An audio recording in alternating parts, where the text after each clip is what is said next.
under the sea, in an octopus's garden, in the shade. Welcome back. You're listening to Home Wizards, where we love to help you with your garden, with your inside, with basically your life. Improving your home, improving your life. That's what it's all about. I'm Cindy Dole. Hey, I'm Eric Stromer. And we're at the San Francisco Garden Show. It's a week-long event, the biggest in the country. And if you love gardening, you're not alone. Did you know, Eric, that gardening consistently is one of the top 5 favorite hobbies among Americans ever since the polls began to take a look at pastimes. But it seems that there is an increasing passion for all things green, and, as we become more, with our iPhone. Oh, by the way, you do have a new iPhone over there, isn't it? Oh, and I see you do as well. We went together and we purchased our fine phone. Yeah. But as we are, texting and blah, blah, blah, blah, blah, we want to kind of get away from that because it's maddening and stressful in its own way. We want to connect with nature. Yeah, we really do. And I'll tell you, there's nothing like actually spending time in the garden. It takes you away. It relaxes you, gets you in the moment. I absolutely love doing it. Mm-hmm. But, caveat, some knee pads.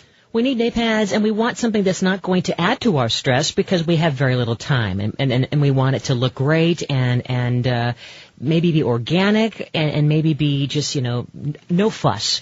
And at the same time, if we have trees, we want it to look great and not feel like all of a sudden, our trees aren't cooperating. Now, you have eucalyptus trees, and you're worried about I'm worried about my big tree in the front. Every time the wind kicks up out there in Northridge, I fear that a limb will fall on my house. So I'm actually going to have a tree guy come in. And this guy that we met, that we're about to talk to, really knows his stuff. So if you've ever had your trees trimmed, we have avocado. We have oak trees.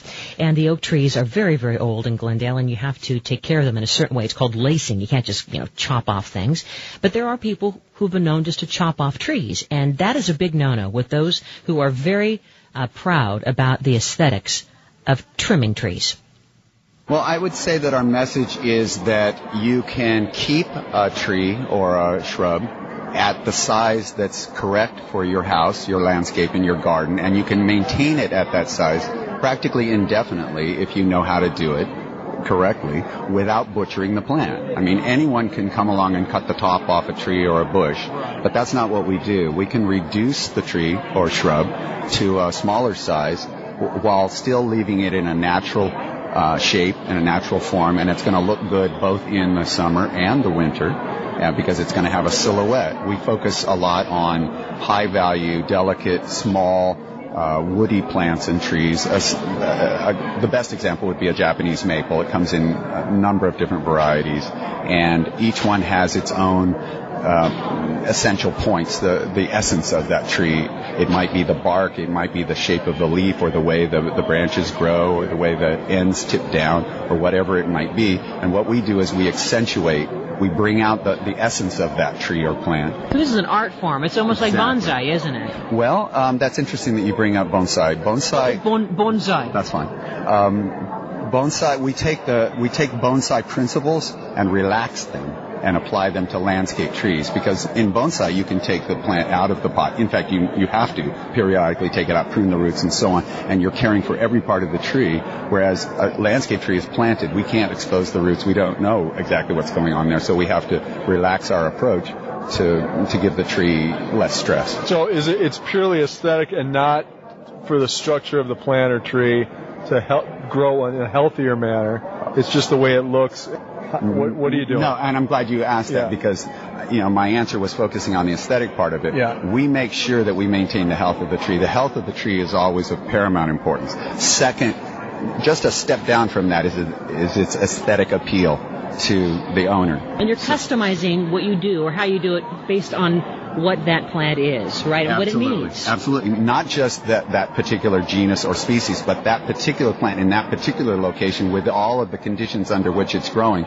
We adjust our approach based on that. So what we do is we bring out the essence of the tree and let you enjoy it and let you see more of it while still maintaining the health of the tree. And in fact, if it's properly pruned, it actually stays healthier because we make sure that the light reaches all the different parts of the tree and that it's not shading itself off, because trees and shrubs tend to shade themselves off and the inside dies. And so if you don't thin the top, if you don't work with it, it will still grow, it will still look green on the outside, but the inside branches will die off. I mean, we've all seen, I'm sure you, Eric, in your neighborhood, mine, we have these neighbors who just literally hacked off these beautiful pine trees because they didn't want their view to be limited. I mean, it makes you cry. I mean, you wonder if the trees were crying almost. Well, I won't go so far as to say that, but I do have a communication with the trees that I work on. Obviously, I'm wounding them intentionally, and that's a pretty intimate act. But I don't claim to say that I speak to the trees, but they do inform me. There are things that I can see about how the tree is growing or how it's reacted to earlier cuts that tell me something about its health and its nature.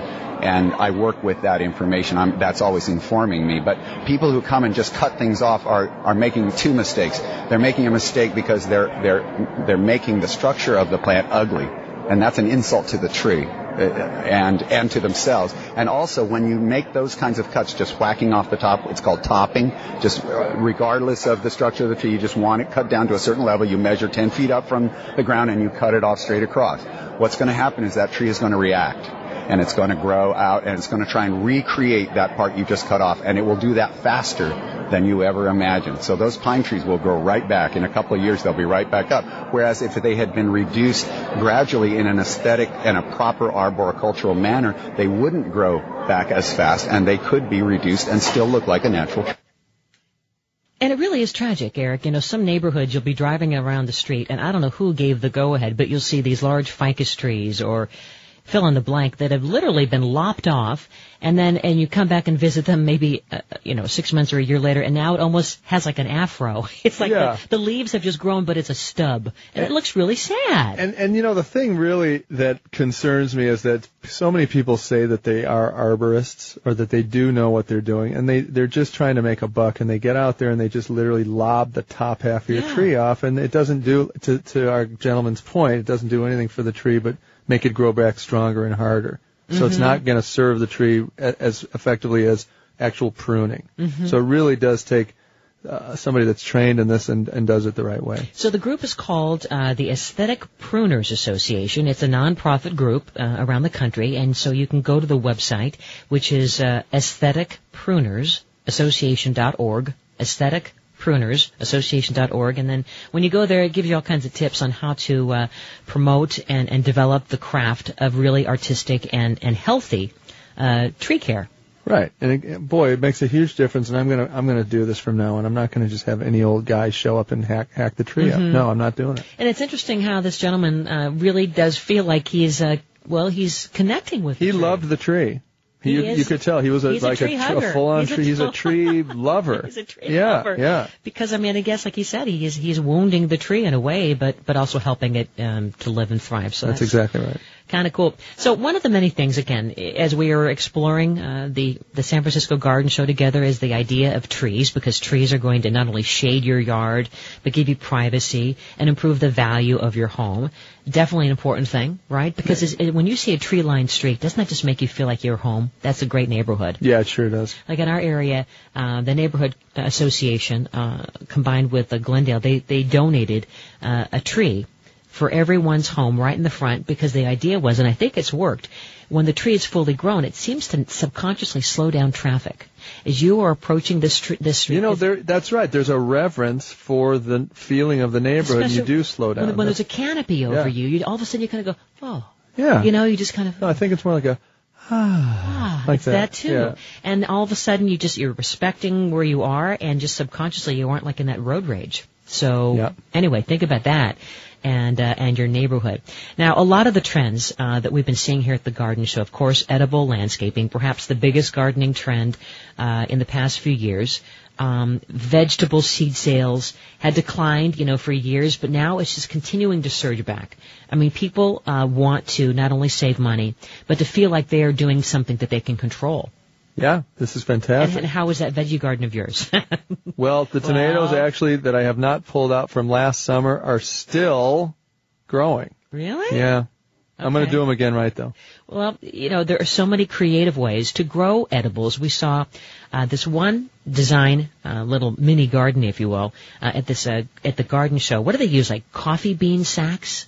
Burlap sacks of some sort, And I think those keep the moisture in. We saw that reoccurring theme, and it's like those woolly pockets, too, those little gray pouches. Yeah. Retains water, stays a little moist. and it just is a great environment for continuing to grow. And increases the odds for success, because That's if right. you don't have enough water, and hopefully you're going to have 7 hours of sunlight, that's kind of key. Exactly. For the edibles too, Yeah. right? Yep. But raising your own produce really can just elevate your experience, I think, because all of a sudden, especially if you have kids, I mean, your kids love that, right? To go, wow, let's go get some fresh produce from the garden. Yeah, and unfortunately, Willow, my daughter, just keeps pulling flowers and things off before they're ready to go, just to put in a basket of like fairy collections things, and now so everything looks like it's bare and dying. Well, growing fruits is also a huge trend. Don't worry if things are dying. It's not. There are some great things that we're seeing at the garden show in terms of tropical fruits. For instance, subtropicals. Macadamia nuts. I know you're a nut guy, Mr. Pistachio. I love them. Would you love to grow macadamia nuts? Yes, I didn't know it was even possible in my own Or home. how about passion fruit? And, of course, avocados. Of course, these can all thrive. And it's part of having a subtropical, beautiful garden. So think about it. Think about the rare and the exotic edibles, as well as your tomatoes and your salads, Yeah, I will. It's a big that trend. Sounds great. It's yeah. a big trend. Yeah. Well, as we come back, we have another segment to kind of give you some more of the great finds that we loved here at the garden show. I mean, not only some of the plants and the edibles, but this wine table that I fell in love with, that's a fountain and more. And we're going to talk about great walkway and path ideas, the fog misters, and how do you just assemble all this and look at your outdoor space in a creative way? Yeah? Let's do it. Let's do it. Can't Home wait. Wizards, Yeah. Eric Stromer, Cindy Dole. We're back in a moment. Watch TV.